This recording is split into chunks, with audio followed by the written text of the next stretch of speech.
All right, House GOP holding its second impeachment hearing for Alejandro Mayorkas today, and once again, Mayorkas didn't come. But two grieving moms came, recounting stories about their kids who died thanks to an open border. Josephine Dunn tearfully described losing her daughter to a fentanyl overdose in Arizona, where more than half of the fentanyl in this country comes through after it leaves Central America.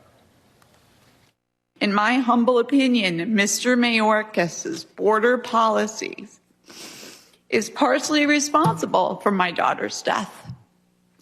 His wide open border policy allows massive quantities of poisonous fentanyl into our country. My family is broken. My heart is broken. And he couldn't even be here to face me today. He couldn't care less, is the truth.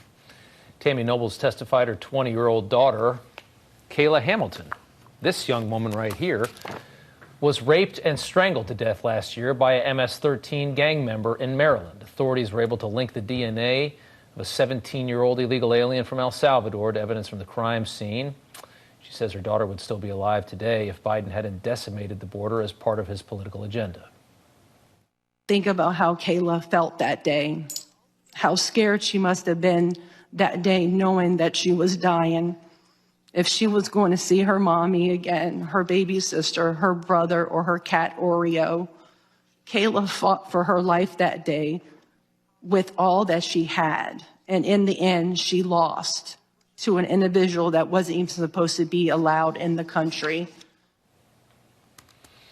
Tammy Nobles joins us now along with her attorney, Brian Claypool. And to you both, thank you for coming on. And Tammy, what did it mean to you to be given a voice today to speak to the people who are running this country? It really meant a lot to me. It really meant a lot to share the emotional pain and what happened to her on July 27th, 2022. And I was glad I was able to get up there and actually say what happened and how it all happened. And the lack of those, the lack of the border, with the border being open. The fact that Mayorkas didn't even bother to show up today, the fact that this is being viewed as some kind of a political stunt, what does that do to you? It's not a political stunt. Nobody is forcing me to be here. No. I am here because I am honoring my daughter, and I am her voice, and I am honoring her memory, and I am bringing awareness to others, because this could have happened to anyone's daughter. Kayla was just living in a little town in Aberdeen, Maryland. I'm in Norfolk, Virginia, just a real estate agent, and this happened to us. And it could happen to anybody. If it could happen to us, then it could happen to anybody living here in the United States. It's so enraging, Brian.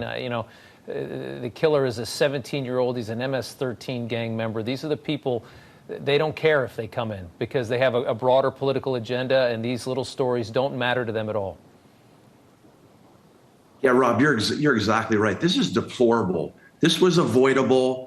And we are tired. We are fed up. Tammy and I and people across this country should be fed up with being held hostage in our own country by virtue of DHS and DHHS simply ignoring proper protocol. Rob, all they had to do, and by the way, this is their own protocol, all they had to do was pull up the shirt of this kid when he's trying to cross the border. They would see a gang tattoo. Guess what? He's disqualified. He doesn't come into our country. He doesn't kill Kayla.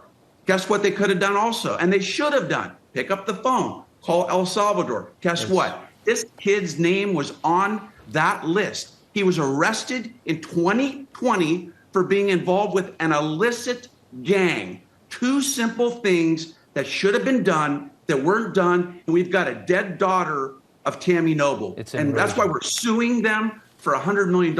Because there have to be consequences for this inexcusable conduct. There absolutely does. And Tammy, I just want to say your daughter was a beautiful young girl, and she was better than the people that did this to her and to the people in this administration that are doing this to this country. And I want to thank you so much for having the bravery to do what you did today and for coming on tonight and telling the story. And I really mean that from the bottom of my heart. Thank you so much, Tammy. I appreciate it.